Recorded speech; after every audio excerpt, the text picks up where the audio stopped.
There's another article. Okay, let's chat about this. What is this? Ooh, thank you for sending this to me. Let's see this.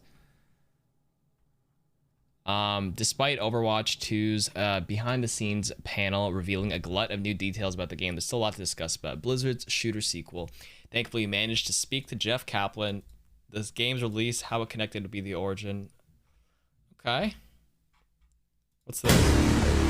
Overwatch tank passive is currently low on ammo. The team's not taking existing modes for granted though. Jeff Kaplan says it's possible that the assault mode will be replaced in Overwatch 2, although this seems to be an experiment rather than a promise. Okay, oh, so this guy summarizes this. So this IGN writer, Joe or whatever, he probably got that video edit or that video of the interview, the Zoom call of the Overwatch 2 behind the scenes ahead of time and was able to write an article and this thing. Yo, honestly, daytime, dude, messing around with like ambient colors and art makes it feel like a whole new map sometimes. Like Dorado during the daytime actually looks fantastic. Watch 2. I mean, you know, there's Ilios right now in the current game that's daytime. There's a couple of mods. There's daytime Lijiang Tower. But I feel like having like random options when you queue into Overwatch where it actually just changes like daytime, like day or night, actually kind of cool. As long as the map geometry is the same, we don't have any of that bullshit like an Eichenwald Halloween where there's extra railings added. As long as the map itself is the same, you just change the colors. It actually just feels better. It just feels like there's more variation to what you're doing, which I think would be a great addition.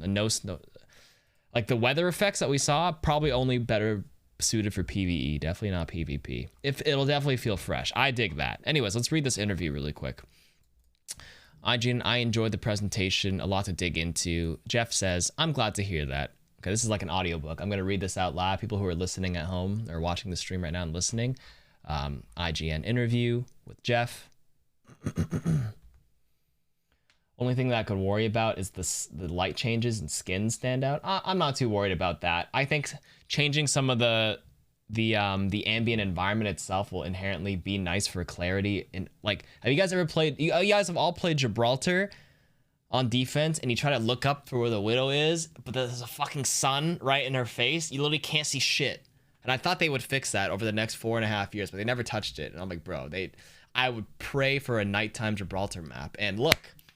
The law of manifestation. There's a nighttime Gibraltar on its way. We saw a picture. We saw a bit of teasing of that, so that's good. Medium cooked rice. Thank you for the 6 months. Yeah, nerf that sun on Gibraltar. Anyways, let's read this thing out loud. So IGN said, I really liked the presentation. Jeff said, I'm glad to hear that. Really hoping players just see a lot of stuff, and I think there's a lot of Easter egg stuff in there. Not deliberate, just stuff we overlooked. And well, we probably revealed something by mistake because there's a lot of content in there. True. IGN says, I'm going to start with a very obvious question. I feel like we should get out of the way. Obviously, we didn't get a release date in the presentation. Is the idea with Overwatch 2 at the moment that it's a ready when it's done situation? You talked a lot about unfinished experiments. Because of those, is there just no point in putting a timescale on it? Jeff says, yeah, I think in general, that's how we usually operate at Blizzard. Not always. There have been cases where we've announced a date and then had to push it. But generally, we don't want people getting too excited about a date until we feel confident about that.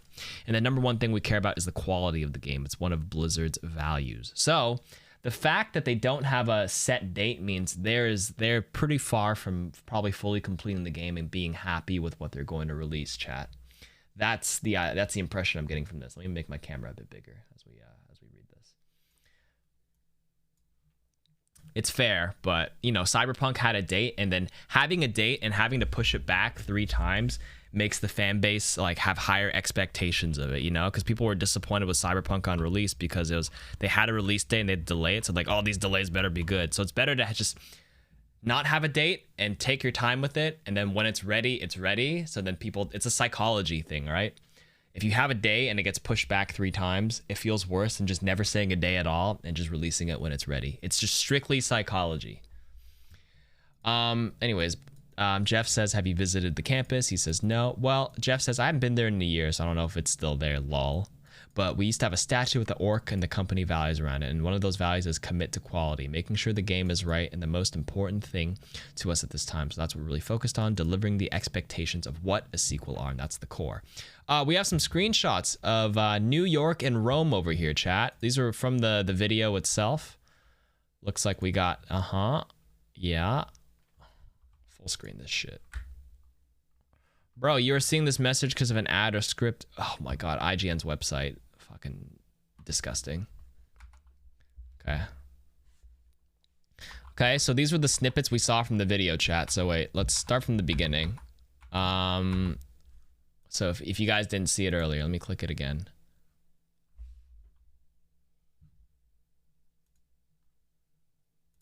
Okay, so we got Rome. Looking pretty good. Looking good. We got the statues. Is this actually... I've never been to Rome. I asked you guys in chat if you've ever been to Rome. Do we have these like these war... What do you call those? Roman warriors? Are these like hand chiseled outside of the thing, the Colosseum or whatever?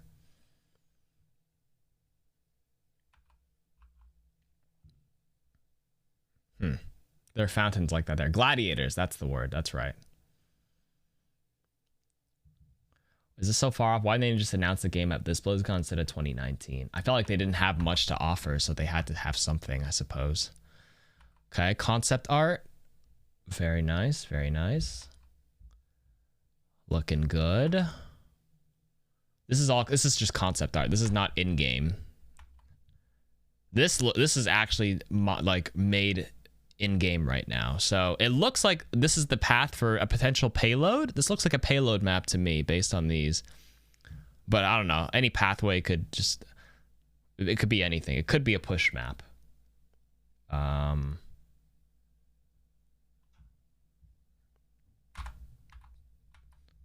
Cool. Great screenshots, though. Yeah, this is already in-game, so this is already pretty much made. They could probably work on lighting and art a bit more. Think about the Overwatch 2 UI over here. It actually looks simpler. I don't know if you guys are a fan of it. I think it looks better. It's less clutter on the screen. You don't like it? I dig it. I like it better. But this is not the finished product, of course. If you guys watch the Overwatch beta, the UI they had in beta, like they polish it as the game ages, right?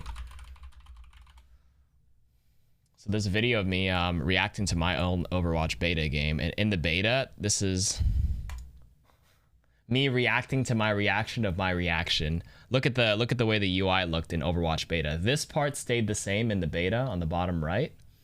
But you can see the hero icon and whatever here looked different back then too. So did the ultimate UI. Show the pulse bomb. Listen, Addy, I'm not gonna show me missing the pulse bomb. Some of you guys are actually here in the chat when I did this video a while ago. This was me in 2015 when this beta came out. That was me in 2018 reacting it, and then here's me, 3 years later reacting to the reaction of the reaction. Okay, anyways. Okay, let's see. Next pictures here. Nano boost. Sleep. Grenade. 12 ammo out of 12 ammo. Pretty clean. They have actually wrote the hero name down here, which I don't know if is necessary. They might cut this out. This looks extra. All right, so that's Rome. We also got screenshots of the map New York. Or as the New Yorkers say, New York. I might have butchered that. Anyways. Concept art, Mario's Place by the Slice. Very nice. Moore's, Lee's Video Mega Store. That's not what we say. I apologize to my New Yorkers, huh? John's from New York. How do you say it? New York. New York? All right. New York. All right, maybe I'm just stretching it. All right, I'm pushing it a little bit more. Oh my god, flats, huh? Is actually such a great emote. How do you say it? We just say it like New York, bro. Chill. Dead ass. You guys in New York, dead ass, say it like New York. Dead ass. That's what you guys... Yeah. I don't put dead ass in my regular vocabulary. I'll say that. Dead ass, bro. What happened to a live ass? Anyways... It looks like a pizza place. You know what companies could do? Game companies could make a shit ton of money if they partnered up with brands in real life and threw them into their game rendering. I swear to God, League of Legends signed a thing with Louis Vuitton. They have like Louis V fucking skins or cosmetic or a little ad placement in the fucking map itself. Yakuza does that, right? Dead him ass. Are these real companies though? Like imagine McDonald's in this game. There's a Louis Vuitton skin in League. Is there actually a Lee's video? Who the fuck buys cassettes? I feel like Mario owns a pizza place. There's definitely a Mario's somewhere in New York. Anyways. Bar and restaurant. Murky's Ale House. Yeah, it looks like a pub. Floating taxi, of course. We're in the future. Floating fire hydrant.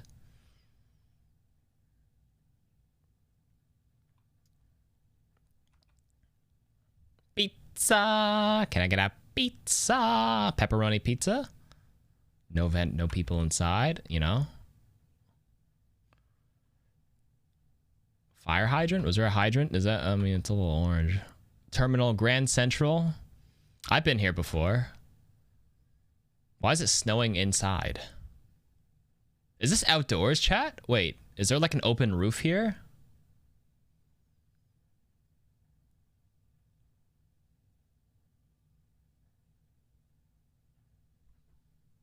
Oh, oh, sorry. I don't know. Okay, whatever. It's dandruff. Great. God's just shaking his, Jesus is just shaking his hair up in the sky right here. Particle effects. Man, they should probably get rid of that. Luxury Hyperloop in New York to Chicago. Wow, the future is now, huh? NYPD, Broadway. Dude, imagine taking a fight. Wait, are these floating cars? Oh, that is. Dude, imagine taking a fight in at friggin' Times Square. Wouldn't that be something? Let me lower my thing a little bit. Fighting right in the middle. They said there are Easter eggs in these pictures. Let's see if we can find them. Okay, there's some Easter eggs here. Yeah, Roadhog's taking a little nap. Okay. Cool. All right. Grand Central, floating taxi. What do you guys call your taxis in New York? The orange ones here in Toronto, we call them Becks, because it's Beck taxis. Call it Beck. I mean, Beck and Uber had a back and forth, hardcore. Call a cab. BECK here in Toronto. Becks. You hate Beck? Bro, all the Beck drivers always schmaz me with their little credit. My credit card machine's not working. Cash only. Yeah, right, bro. All right. Anyways, looking cool. All right, now we're back to normal. Okay, those are all the screenshots. You call him Nathan because he got a dumpster truck of an oh, thanks, John. You've seen it. You felt it. That's right. The dumpy dump. All right, let's read the rest of this. Interview with Jeff. Okay, those are the screenshots. Okay, IGN asked Jeff, I'm sure this comes without a timescale as well, but is there a plan, as with the original Overwatch, to have an open or closed beta phase before we get to the eventual Overwatch 2, or is it more of a it's going to be ready when it's ready situation? No, I think at this point, we're not going to be able to pull an Apex Legends on the world and just announce its release. Laughs. I think this is the exact opposite strategy for whatever it's worth. Announce it super early. We'll be pretty transparent. We have been having internal milestones. Those have been extended play tests that have involved people outside of just our team playing the game. Then we'll probably move into some sort of... Wait. We've already been having internal milestones. Those have been extended play tests that have involved people outside our team playing the game. Then we'll probably move into some sort of alpha internally for a while. That'll probably be more under wraps, and it's unlikely... No, then it's very likely we'll move into a closed beta that'll be more in the public eye at that point. And it's still not been determined if we're actually doing an open beta or not. I have a hard time imagining in the era that we live in, there not being some sort of open beta happening at some point, but nothing's committed yet. Okay. Wait, so he kind of went back and forth. We'll be transparent. We have involved some people. So maybe it's not very it's still very wishy-washy.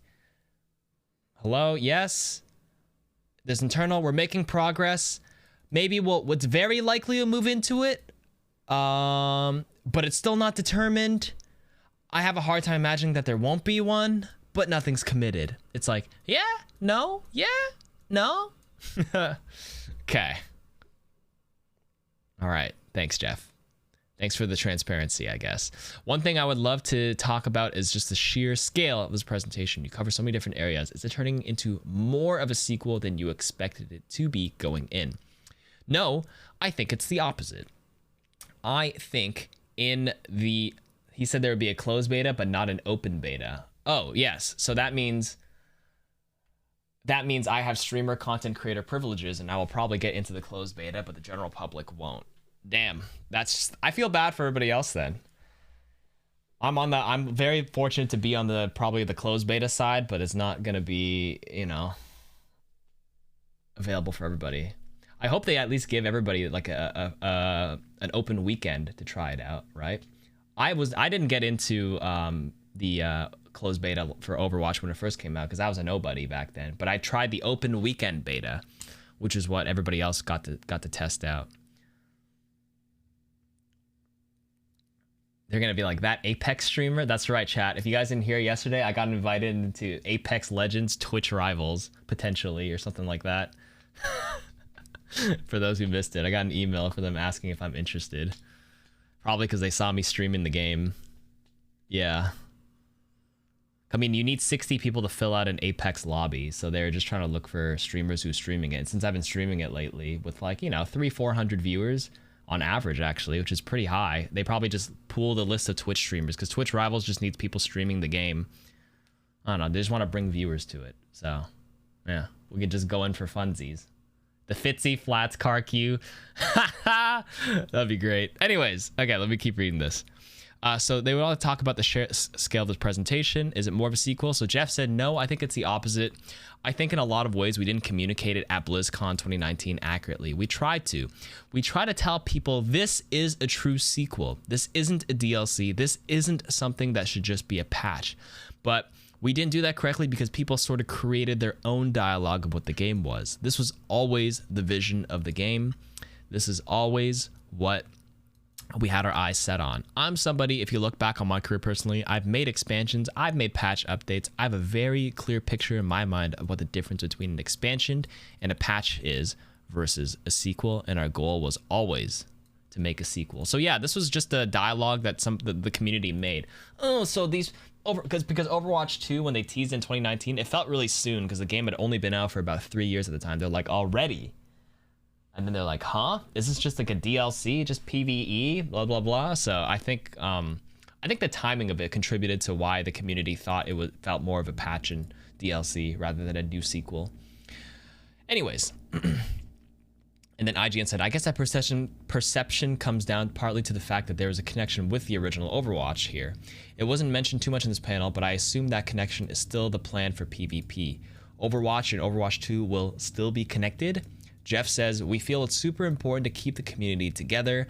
That was one of our biggest goals. It's so odd to me because if we were to rewind BlizzCon 2019 and I were just to say, hey, we're making Overwatch 2, it's a sequel, it's going to have all of this amazing PvE content, story missions, hero missions, and all new PvP maps. We're going to add new heroes. We're going to change how a bunch of PvP works. See you later. Overwatch 1 people, we hope you buy Overwatch 2. The weirdest part is everybody would just go, oh, they're just making a sequel. But the second you go, hey, let's try to be a little bit cooler about what we do in the community, we actually get destroyed by that very community. It's something I hope in the future, in some ways, influences people to think about how they want to be treated as a community. Maybe there are some ways that we can do things that are better, cooler from both the game and company standpoint, but also from the community standpoint. Because the reaction we got was very much like, no, treat us like we've always been treated before. And it's like, well, that's what this behavior is going to lead to if we're not careful. Wait, I was kind of confused at what he was trying to say here. I'm not really sure what he was. Okay, well, I know what he's trying to say. He's basically saying the community bashes them like a bit too hard. No, chat. All I'm gonna say, and he's not bashing you guys, but the community, let's just say there's people and a lot of content creators who are very hypercritical and calling, you know, devs and Overwatch team kind of stupid. They don't know their game, blah, blah, blah. I think as creators, we're allowed to be upset and disappointed, but like I would never go like, you know, these guys are dumb. They don't know their game. They don't play it. But there are definitely creators who probably go a bit too far with their words, and it does kind of get to them. That's all I'm going to say. Some of us are way too harsh on them. That's for sure. I'm in the content creators Discord, obviously, with Jeff, and we get to talk to him, and he has, without saying anything, he has definitely expressed in there that some of the people in the community here need to just be more careful with their words and just be nicer. I wouldn't say he's at his wit's end, but he's definitely annoyed, to say the least. So if we could all just be a little bit nicer to them, I think that would go a long way. Or if you're gonna give feedback, you just have to look at how you phrase things, and, you know, not just say this is dumb, but like giving good feedback was something that like they wanted in that Discord, but a lot of people just go, this is bad, this is bad, this is bad. Okay, why though? And like, what about the, like, there's so many factors to consider when making any sort of change in Overwatch. And I think a problem with a lot of the creators, not all of them by any stretch, don't get me wrong. Listen, at the end of the day, we're all just passionate. We want the game to be better, and not everybody's really great at articulating what they want changed and all that kind of stuff. But just the way some of it's very closed-minded, in my opinion. Some of the suggestions could work here, but you have to think about the player base as a whole. Like, they get, if you guys have ever visited the Overwatch forums, that is like a completely, it's still part of the Overwatch community, but they are like they're still part of Overwatch as a whole, but the opinions, let's just say there are very big divides in Overwatch. If you touch Mercy or D.Va, oh my god, the Overwatch forums fucking explode. Like, they literally explode. Mercy and D.Va have the biggest fan bases, I think, like, for especially the casual players, and they will, like, do not mess with, like, hardcore Mercy mains. I'm telling you, if you touch that hero, oh my god, you do not hear the end of it. Genji too. Some DPS players in there are, it's just, that's why, like, I know from Jeff and their development team, like, they have to be very careful of what they do, and they're like, okay, this is a great suggestion from this creator, but, like, for the competitive at Grandmaster and higher, but what about everybody else, you know? You can't please everybody. It's literally impossible. Literally impossible.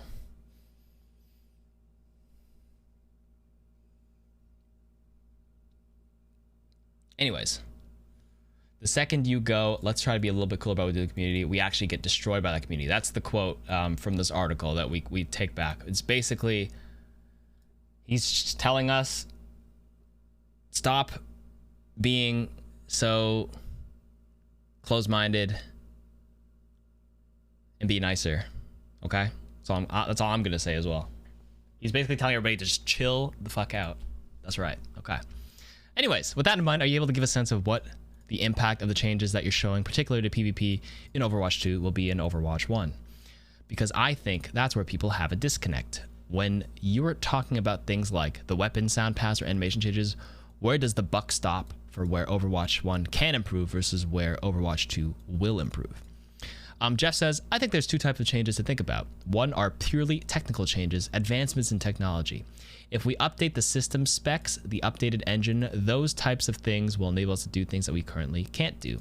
That's one set of the things. The second set is purely from a psychological standpoint, a community's ability to accept and adapt to changes. What can we get away with in a patch in Overwatch 1?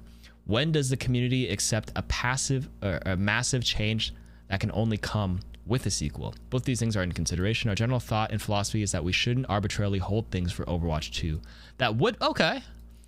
Hey, our general thought is, and philosophy is, that we shouldn't arbitrarily just hold things for Overwatch 2 that would benefit Overwatch 1 right now. We should try to get these to our community as soon as possible. Okay. Maybe we will get a new hero. Maybe we won't. Maybe we will get a new map in Overwatch 1 while we wait for another year. Okay. He's alluding to it. At least that's what I'm getting from this. Like some of the teasing stuff, like stopping Rein's charges, having role passives in competitive, all DPS heroes actually have a minor base speed or base movement speed that's faster than everybody else. I think that's great. If you guys missed the Overwatch 2 behind the scenes, they mentioned role passives. All tanks have knockback reduction, so they actually feel beefier. All DPSs actually have base movement speed a little bit faster, and all healers and all supports have a natural passive healing over time if they don't take damage. They said it was similar to Mercy's current passive, but obviously at a much smaller scale. I like that. It actually gives each role a uniqueness to it, so it doesn't feel like Zarya and Roadhog are just glorified beefy DPS heroes, which realistically they fucking are. Let's be real here. If you're a DPS player, you can play Zarya and Roadhog. They're not even that like fundamentally different from their job. A lot of them go on flanks, like Tracer and whatever, go on random flanks and try to do stuff in different off angles. You can do that with like Hog and shit. But anyways, that was something they teased in the Overwatch 2 announcements, in case you missed that. Okay, so as you can see, that in content balance changes we're doing, or just as you can see that in content balance changes we're doing, or just general changes to the game. Recently, we added the priority pass to improve queue times. It'd be an easier argument to make, oh, we should just hold on to that and bolster the perception value of Overwatch 2 for stuff like that. But we also feel like, no, this is something that there's no reason for it to wait. Let's just get it to them as soon as possible. There are certain things that are tied to Overwatch 2, either thematically or psychologically, because of player change, technically because of engine improvements. And then there are other things that we should just think we should get in Overwatch 1 community, and we really take all of them on a case-by-case basis. It's a constant discussion of what should go in what branch and make sure that we're serving the players as much as possible. Okay. So when people keep thinking that they're just abandoning Overwatch 1, they're not. There's going to be a public perception saying, oh, we're getting nothing for Overwatch 1, and we can all be like mad or upset about it. But he's literally saying here that they think about all of these things. It would actually just be completely, disrespectful to them if you think they don't care about their game and that they don't know and they haven't thought about putting certain things in Overwatch 1. I guarantee you they've had plenty of meetings discussing what can go in and what can't.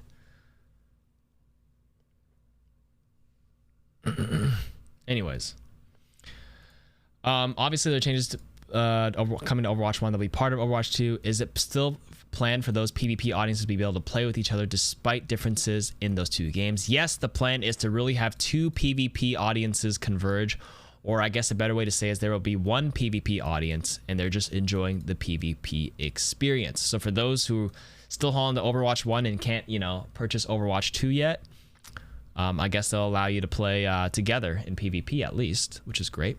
But will those still be within the same console families, or is there a plan for any cross-platform play? Could an Overwatch 2 PvP player on PS5 play with an Xbox One Overwatch 1 PvP player? Is there any movement on that?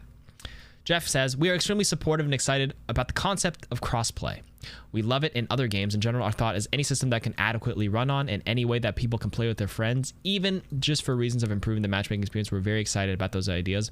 We don't have anything officially to announce or talk in detail about today, but in general, this team stance is that crossplay is exciting. We are interested in exploring it, and if we can overcome the hurdles, we'd love to bring a feature like that one day. So what that's telling me is they're probably working on it. Obviously, over the PS5 and everything just came out 3 months ago. They still need to work out the whole crossplay stuff across even like the previous generations, like Xbox One or PS4 can play with the PS5, who can also play with the Nintendo Switch player, who can also play with the PC player on Overwatch 1 while, their cousin is playing on their fucking iPad on Overwatch 2. I don't know. Just they're working on it. That's what they're getting, but nothing is set in stone. It's too early to tell. I think they want to. They're trying to get that in, which is great, in my opinion. We get Overwatch 2 campaign screenshots from that cinematic earlier. Let me see. Okay, very nice. Yes. Sojourn, looking good. Escape the temple. So a run into the... Okay. This looks kind of cool. All right. Ooh. India for the campaign map too. That looks great. Ooh, she's got freckles. Sojourn's gun. Oh, all right. Let's theory craft here. What is L shift? What does this icon look to you? What does this icon look to you? And what does this icon look to you? And what does this look like to you? This looks like a grab. This looks like a slide. Oh, maybe a running slide. A running slide. Dude, I'm down for that. Maybe something to pull people together. Oh, it was showcased in various cutscenes. Okay, sweet. The secondary is a railgun blast, and the Q looks like an aerial bombardment. Enemy detected for right click. Ooh. Or maybe this is the bomb. This doesn't look like grab. Maybe some sort of like, yeah, you could throw something at them. That looks about right. Okay. That's cool. Tracer, no change here. Widowmaker wall running. That's sick. Genji. They made the UI simpler. They just made it like one ring, because right now there's a bunch of like random ticks on it. Map looks great, honestly. If you crank up the graphics on Ultra, I'm pretty sure this game's gonna look beautiful. I'd actually have a reason to play this on Ultra if I'm playing campaign, because currently I play Overwatch on like 75% render scaling and like really low graphics, which is really cool. It's gonna be the crispiest stream.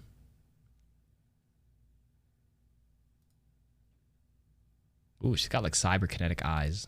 Very cool. This is a great screenshot. This looks like a fucking movie. This looks like a movie poster, movie trailer. Okay. Next question was, in terms of the stuff that's just going to be an Overwatch, to be in Overwatch 2, I don't think I've quite grasped how expansive you're aiming to make the hero missions mode. I think it's Aaron Keller in the video that says he wants there to be hundreds of missions and for people to come back night after night to play them. Are you approaching this with a daily challenge approach? Is this how you're going to deliver it? Jeff says, so here's an interesting way to think about it. As we know, PvP is highly replayable. Yes, we have a huge audience today. We're sitting in 2021 for a game we launched in 2016 with millions of people playing it, which is awesome. So we know the replayability is high there. We want to make the story missions like the campaign have an element of replayability, but we're not under the illusion that a linear campaign is going to be highly replayable. And that's what we showed in BlizzCon 2019, that Rio mission. A lot of people were like, oh, I don't see how we're going to play that for thousands of hours. And we're like, yeah, I don't think you are going to play that for thousands. That's not the goal. But we are building hero missions on the PvE side of the game, specifically targeted at replayability. One of the things that really help replayability in missions is like rare drops, forcing you to have to play it a bunch of times to get like a certain drop or item or reward or something like that, right? So it's one of the reasons why I could rerun like certain raids, or Destiny rerun the raids for the rewards at the end. In some way, they have to build that sort of system, loot system or something to kind of get people to play it back again, or else there's no incentive to play it. I don't think it's kind of boring. I think maybe there's a unique cosmetic drop or something. I don't know. People go crazy for like World of Warcraft mounts. Don't they? Like, I don't play WoW, but all I know is some guy said he farmed like hundreds and hundreds of hours on one like specific boss or raid just to get like a freaking like one specific mount. It's cosmetic. It's just like a bragging right, you know? I don't know. I think if they do that, it could work, right? The cosmetic drops will get players, yeah, to play PvE. Like something rare that you'd only get if you got lucky or you grinded, and then people show off, oh my god, I got RNG, yo, I did this mission only 2 times, this thing has a rare drop rate of 1 in 100. Yeah, they grind it. I'm okay with that because it's all just cosmetic, right? You get like a unique golden gun or like a different gun skin. I don't know. I think cosmetics would be cool. Doesn't affect the gameplay. It doesn't make you like, it's not like, it's just cosmetic. And if you want to grind a cosmetic, that's really cool. How cool it would be to have all the rarest cosmetic drops from all the missions. That could be like something to make people play the game over and over and over and over again. Then you get optimized, you have to find the right team. You start optimizing to make sure the story mission is run really well with the best comps and all that stuff. Then you theory craft all those little like talent trees and what can get you through the mission. Once you get better at certain things, you learn how to do like certain skips. You know, anybody who plays raids or does like any sort of like other games knows what skips are. You find ways to optimize your runs. If you kill this thing fast enough, it doesn't do this move, and we can get a skip if we have this hero on this ability. And then people just start thinking, and people on Reddit post, okay, here's like, I think that would be fantastic, in my opinion. And you get speedrunners, PvE mission speedrunners. Like, you just get whole different communities just joining up, trying to go hardcore on this. Yeah. Timed, and then you get like mount grinds, and you get times. You get leaderboards for raid times. Maybe you get the higher, maybe a better drop rate for better times on the leaderboards. I don't know.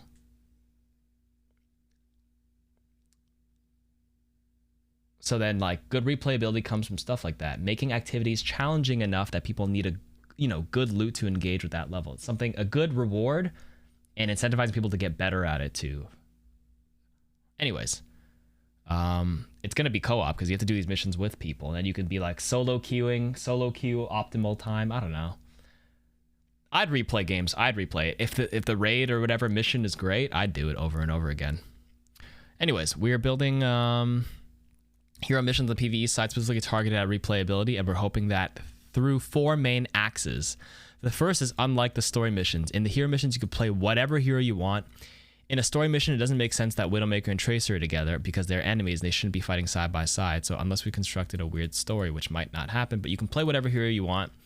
So you know from PvP, the hero comps really change the dynamic. So it looks like they're going to have, in story missions, if you do the regular campaign, you're locked in like the lore. You don't have Tracer and Widow together. But when you play the hero missions alone with people, you can actually optimize your comp and, you know, run stuff that wouldn't make sense in the story because they're enemies, blah, blah, blah, blah. Okay. Second factor is that you're going to be fighting different enemies types in hero missions. So sometimes it's going to be against Null Sector, Talon, new type of enemy, adding variety and having them fight and be challenges. Boss mechanics, dude, having correct boss mechanics and needing, like, you know, this phase is coming up because you whittled them down to half health. You need your Rein to block this specific thing, or some sort of hero in your comp to at least nullify a certain move, and you need some movements. Don't stand here. I think there's a lot of potential with PvE Overwatch. I honestly, people are like, oh, PvP is the best, but really, story mode and good PvE is actually fantastic. Done the right way, of course. And the Overwatch like universe is very rich, cool abilities. I'm down for it. I'm really down for it. The third axis is the locations. The plan is we have really robust map catalog from Overwatch 1. We have maps from Overwatch 2, and that's just PvP. We'll also have all the PvE extra maps we're creating. Variety of locations to fight, which is dynamic in nature. Then the fourth axis is the different objective types. See some of these in BlizzCon Online. Sometimes you're doing defensive, protect the satellite uplink dish. Aggressive, poison gas cloud. We got to get to extractions, just coming up with different objectives, okay? And then we're hoping for these 4 combined and then fueled by the progression system. It's going to have things like leveling up your heroes, changing their base stats, unlocking those talent points, and then there's other elements of progression we haven't talked about. Something we have a lot of experience with at Blizzard. I mean, Jeff came from World of Warcraft, so he knows about rare mount drops and stuff like that. If you think about a game like Diablo or World of Warcraft, some of those games are mostly driven by progression systems in the game, even more the core combat. What's exciting is Overwatch has dynamic, fun core combat now being fueled by progression system. You know, I've also played Diablo 3 a lot, chat, and farming like same greater rifts for different drops and farming tormented rifts just to get certain drops makes it replayable like crazy. So, I mean, if anybody's going to do this right, it might be Blizzard, led by Jeff.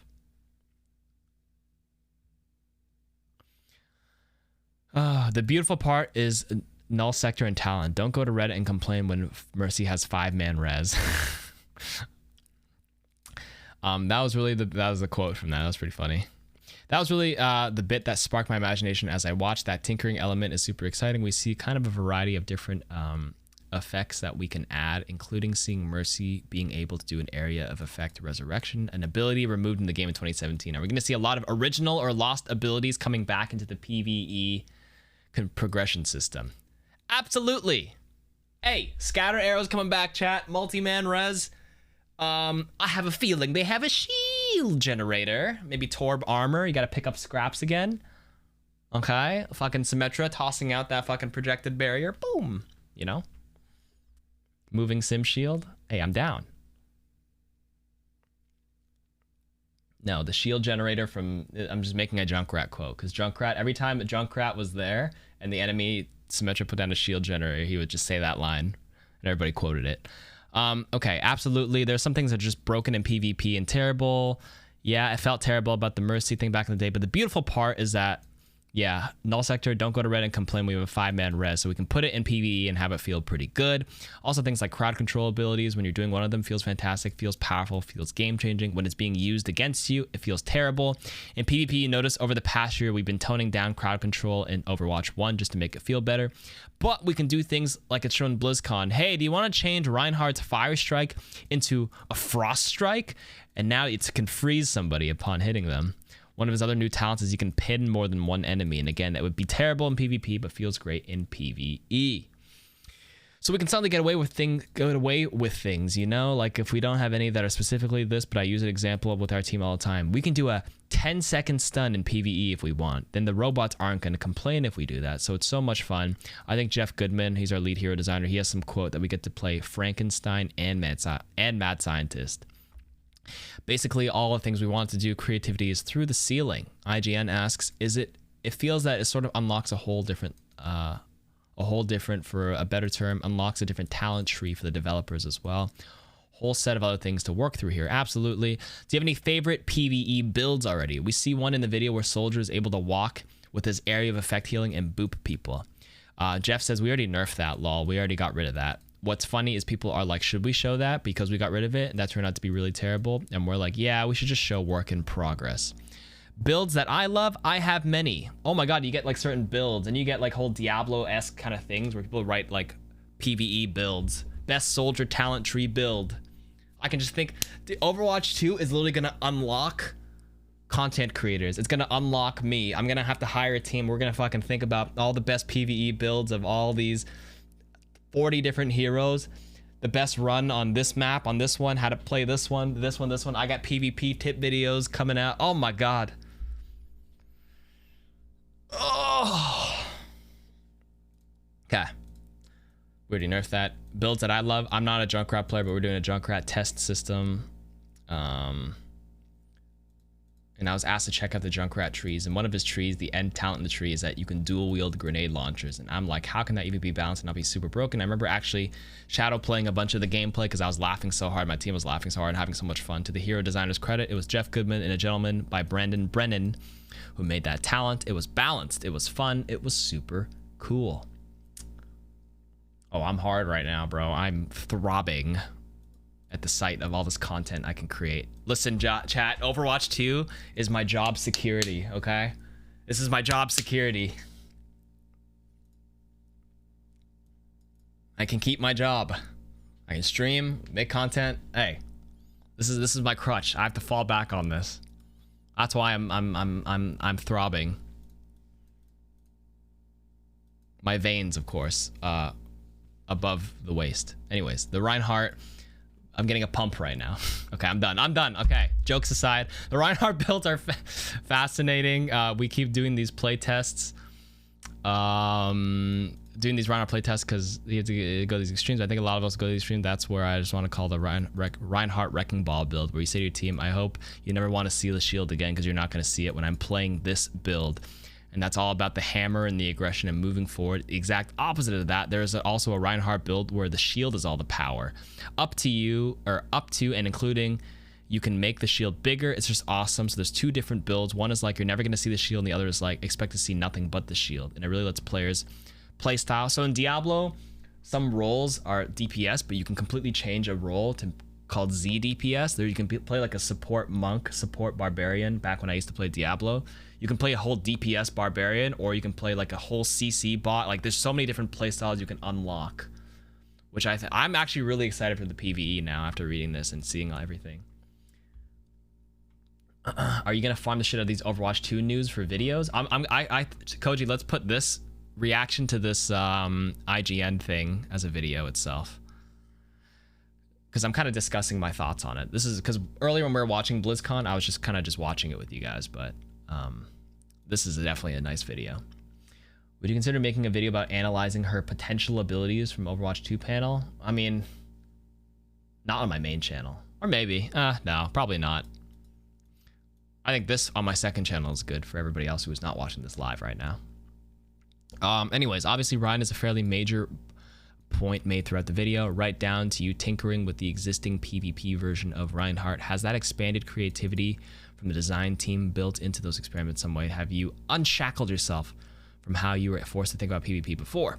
Jeff says, we have a lot more tools in our toolkit, which is cool. Some of that is on the creativity ideation side, but some of it is also on the technical and art side. It's easier to pivot on these heroes when you have a bunch of animation, visual effects, great gameplay code that makes, okay, they're unlocked. Basically, they're overclocked. They're an unlocked CPU right now. Very nice. Reinhardt Pvp Changes, those were coming from a place more of just watching and listening to player feedback, and also watching what people like and don't like about the tank role. Oh yeah, can we check the skill tree? Oh yeah, you know what? Before I read that, let's read what we have here for the teaser. Okay, this is their potential skill tree that they have in Overwatch 2. Reinhardt, Juggernaut, armor up, gain armor equal to 3%, 6%, or 10% of Reinhardt's maximum health. So you go down different trees, 34 available points. You can probably spread them out across 3 different trees here as well, right? Those are pretty important. 10% of maximum health. I mean, if he only has 500 health, that's only like what? Oh, armor. Oh, okay. That's the level 1 tier. This is a tier 1 skill tree too. Imagine what they look like on the bottom. Tactical Visor Advantage. Damage dealt during Tactical Visor is increased by 5, 10, or 15% depending on how many talent things you put in it. Inexorable Trigger. Level 3. Pulse Rifle deals 0.5, 1%, 1.5% more damage for every bullet that hits an enemy while the trigger remains held. Using a helix still maintains the trigger hold. Basically, just hold, spray and pray, baby. Spray and pray. Don't let go. Don't tap for recoil. Just spray and pray. That's what this skill's telling me. May Snowball Effect. Yeah, I saw that. Okay, Visor, hitting multiple people. This is they said they got rid of this already. The soldier booping people with the healing pad. Mercy. I don't even know how to pronounce her staff name. Caduceus staff's range is increased by 10, 20, or 30%. How do you pronounce this word? Caduceus, whatever. So it looks like Karen, Cadeus, Caticus, Caduceus. Chat literally just gave me 5 different answers. Okay, whatever. Catacombs staff. Increase the range. Okay, that's pretty cool. That looks like it's highlighting this one under field medic. All right, Mercy. We all saw this in the trailer where she tossed like a damage orb or some healing orb or something like that. Healing, damage boost. You can see a little UI thing right here, and she's tossing out on this arm. So it seems like, or is this res? Oh, she's resing. Oh, okay. Whatever. Ignore what I just said. Collect canisters. This is Hollywood. Okay, very nice. Junkrat. Looks like if you trap them, they get shocked or something. They get stunned too. I don't know. Not only do they limit their movement, maybe they just can't do anything. They're just CC'd hard. Tesla cannon. If anybody who's played Diablo here knows what exploding palm is on the monk, this could be kind of a cool concept for one of Winston's talent trees, where if one of them explodes, there's an AoE explosion that hits on the other people. Also, they said they threw a couple of Easter eggs in here. They put the freaking scatter arrow as a right-click icon here. This is not a new ability. They say they threw a couple of Easter eggs here just for fun. That's probably not a real thing, chat. It's not a real thing. Don't get too excited. Imagine scatter. Good old scatter arrow. Remember walking around the corner back in the day and a fucking one single stray arrow from the scatter just bounces in your face. Oh, I'm glad they got rid of it. Jameson Fox, Angela Ziegler, Reinhardt Wilhelm, and Unknown. He has a beard, so they changed the way they're look. This is the same Junkrat art. Mercy looks like her hair got pushed down a bit more. Ryan looks the same, and Soldier has a beard. Angela, not Angela. Yeah. Mercy wants to talk to the manager. Oh yeah, she's upset that her drink had only 4 ice cubes instead of 5. Okay. Reinhardt Pvp Changes. Those are coming from more of a place of just watching, listening to feedback. One of the things that's on the table, I don't know if we'll actually do it or not, but we tested about the thought of just renaming the role in Overwatch 2 to Brawler instead of Tank, and just reset the expectations, not only of you as a tank player, but also for your team and what you want out of the guy. Right now, it's uncommon in a game of Overwatch 1 to log in and somebody just say like, we need a shield. You have to play a shield. Don't take the shield down. And you're like, well, I didn't feel like just holding the left trigger or right mouse button down all night long. That wasn't my idea of how I wanted to play Overwatch tonight, but I'm being forced to. So we're trying to rethink maybe the way the game is played a little bit and redefine what PvP needs and go, hey, we're not in Overwatch 1 anymore. We're in Overwatch 2. It's okay for it to be different. In fact, how many years are we going to play the same game before we think it's time to move on and experience something different and allow us to evolve, which I think is good. God, Jeff is quoting all the crying tank players who had to play Orisa when she was meta for a while. Good times. I don't want to put a shield down, just hold my left mouse button. Shield is Orisa. Brrr, hold the button down, straight line. Okay, IGN. One thing I'd love to know what the kind of connection to both PvP and PvE. You've got custom game modes and arcade modes that are a bit more casual. Is it even possible, or is there any thought about bringing those talent trees of PvE characters into PvP in a less competitive setting? Ooh, we're jumping into dangerous territory here, IGN. Okay, Jeff says, I think it would have to be a completely non-competitive setting. We haven't done anything official yet. We talked about it. We know the player is going to want to play these talents in PvP. Just straight up, I think it's horribly broken to play with these talents in PvP. But I'm actually open to allowing the players to try it and find it fun if they can find the fun in that. So this is where I would say, Jeff, allow everybody in workshop custom game mode mods to have access to the talent trees and let them try that shit out themselves, but don't put it into any official mode. Just give us the option and let the community figure it out. Listen, you guys are a development team of like a couple hundred people. When you throw this into millions of people, just allow workshop or custom game modes to turn it on if you want to and see how that plays out. Let the community figure it out and take their feedback. 200 people trying, it sounds broken at first, but maybe there is some sort of middle ground that some players can come up with to be like, hey, this could work in PvP. Right? Anyways, it's an idea we'd entertain and would be exciting. There are some slight performance issues like the game tuned and balanced to run on all systems in PvP versus PvE. There are different considerations, but I'm sure we could work through those. A lot of the times when we enable stuff in the workshop, people just know you're not going to get a good frame rate doing that. They kind of accept it. Oh, is that a pyramid of Torbjorn I'm seeing? I wonder why I'm only getting 30 frames a second right now. Yeah, I saw Andy GMB. He put or one of the workshop people threw like 5 million freaking Moira orbs when they unlock some stuff in the workshop. Great. Okay. IGN asked to move to a different part of the game. I love to touch on story mode. We know vaguely what the story is about in Overwatch 2, but is that a campaign mode in which we will only play a selection of characters from the reformed Overwatch? Are there only good characters available in story modes, or will we play all the characters along the way? In the story missions, currently the plan is that some of the story missions are a mandated set of 4 characters. That was like a Rio demo in BlizzCon 2019 where you had to play Tracer, Mei, Ryan, and Lucio. Other missions are much more open and allow for some hero choice, but only heroes that make sense of contextually for that story. It's unlikely that we will have a cohesive campaign that contextually incorporates all 32 of the existing known heroes, and there are some real edge cases like Hanzo or Wrecking Ball. Like, how do they fit in? Why would it make sense for them to be on a mission with Overwatch? But we're hoping to incorporate as many into the story as possible. It's been one of our goals. Whether we'll get to that, plus a new Overwatch 2 heroes, unlikely we'll hit 100% completion on that. Okay. This is a quote from something later on. This is just the way these articles are written. And will we be able to play story missions solo or offline, or is this definitively online? In that regard, I'll give you a weird answer. It's kind of both. It's definitely an online co-op story experience. That's what we think is cool and unique and innovative. You don't traditionally play story or campaign games with other players, but we think that's going to make it feel very distinctly Overwatch and Overwatch 2. With that being said, we are working on friendly AI. And if we can get it to a point that we're satisfied with, we're okay with an AI existing in some cases. An example is if somebody goes dead linked or something, we don't want to ruin the experience for the other 3 player.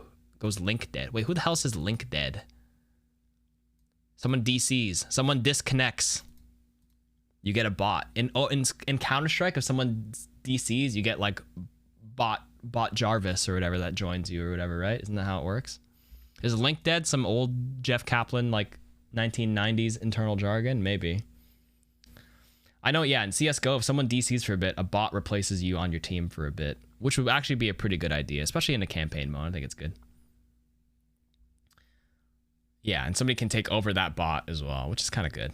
I think that's fine. This is not a PvP, guys. This is just PvE story. I think it's fine if they add AI like that. Perhaps we should just let you play the AI, but it's not officially decided yet. There are technical hurdles for us to get over. We're working on friendly AI. I don't know if it'll get to a point where it's good enough that we think you'd have a great experience playing just by yourself. But we're open to it. It's something we're going to push on the development of the game.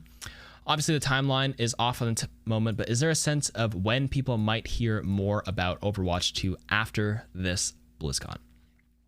Jeff says, yeah, our plan is very different now. When we announced Overwatch 2, we were very explicit with the audience. I don't think if anybody remember this, but we literally said we're going dark, and we said we're going to talk about this at the next BlizzCon. And I think part of what happened was the pandemic situation, the fact that there wasn't a BlizzCon in November 2020, and things kind of got pushed off until February. But we were very explicit, like, hey, we're not talking after this BlizzCon. We need to focus on the game. Our strategy for after BlizzCon in February was to be more communicative. I don't know if I can officially commit to monthly updates on Overwatch 2, but we definitely want to be more communicative. And our plan is to not go dark for an extended period of time. In fact, we were discussing it as recently as yesterday, the opportunity of there maybe being some cool stuff we could talk about in March or April to keep people updated and keep people going. So it's very front and center to communicate more. We also want to be more careful. I think there's a right time to get the audience hyped into build to launch. There's also a time where it's like, hey, kind of not cool of you because it was too early and we're not ready to have this yet. So I think we should be very transparent with people. I'm really glad the discussion happened of, hey, don't expect Overwatch 2 or Diablo 4 this year, because I think that helps people set people's expectations. So if we do something, say March or April, they're not like, oh my God, that means we're in beta in May and release in June. Like, it's like, no, it's out there that it's not happening. So let's just get our expectations aligned. But we definitely want to be more communicative and transparent as we close out the game. And that is the interview with Jeff Kaplan that got released today about an hour ago. As soon as they showed the Overwatch 2 stuff. So in conclusion, this is actually a pretty good interview, in my opinion. They answered a lot of questions that probably a lot of people had. I don't know how long I talked about this article for. It might be like an hour-long video. That was good, though. Hope you guys got a lot out of that. Me reading that out loud, adding my own input. In summary, though, like I said earlier, expectations, keep them low. They don't even have a date for next year in 2022, so don't even expect it in the first or second quarter, in my opinion. I think it's going to be late 2022, based on how it's going. Another year and a half, give them more time. But I'm optimistic after seeing today's trailers and all their little teasing. It actually looks great. I talked about loot progression systems and what they could do to really keep replayability for PvE. I haven't really played much PvE in a long time. I play RuneScape and I do PvE there, but I think PvP will be similar and the same, minus barring the new game mode. I really think the selling point is obviously the PvE in Overwatch 2, and that's okay. I think PvE is a great, could be also a great game. And if there's co-op and rare drops and 1% drops and things you can achieve that you can show off, and like if I played the PvE version and got this rare exclusive drop, I can rock that cosmetic in my PvP games. That's a flex. You guys don't know how much people like to flex in video games.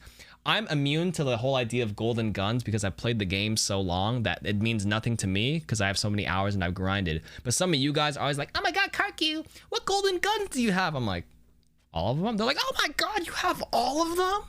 I can't believe it. And I'm like, yeah. And I didn't realize what that meant until I started like watching Apex Legends recently, and I got my first heirloom after like playing for like 300 hours. I'm like, bro, this is sick. And then I watch other streamers and they have all like 8 of them, and I'm there like, I have all the heirlooms. Yeah, so what? Because they played so many hours, they unlocked so many friggin' boxes. They probably got it at this point because they play the game so much, you know.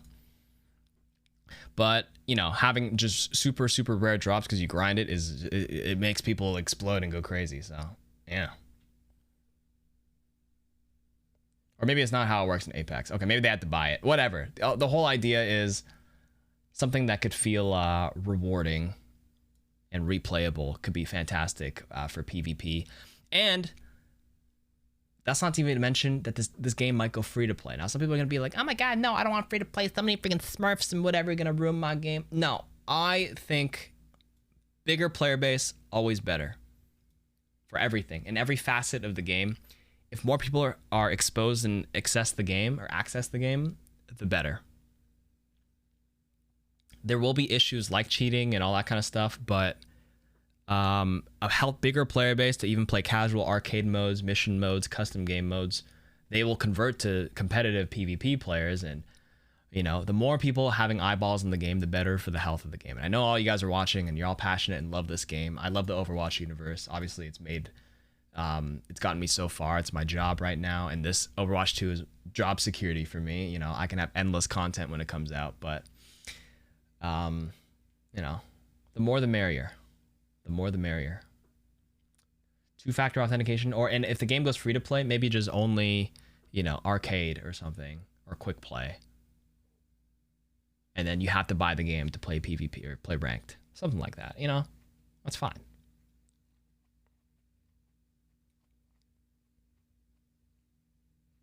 I gotta be honest, I don't want battle passes. Battle passes are fine for free to play.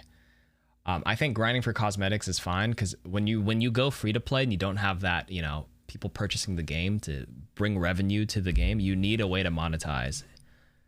I just don't want them to have like those rare PvE replayable missions where you get that rare drop, but you could just buy it too. If you can just buy that rare drop from a PvE mission, sorry, that soils it for me. But exclusive other stuff only available in a battle pass or whatever, fine by me.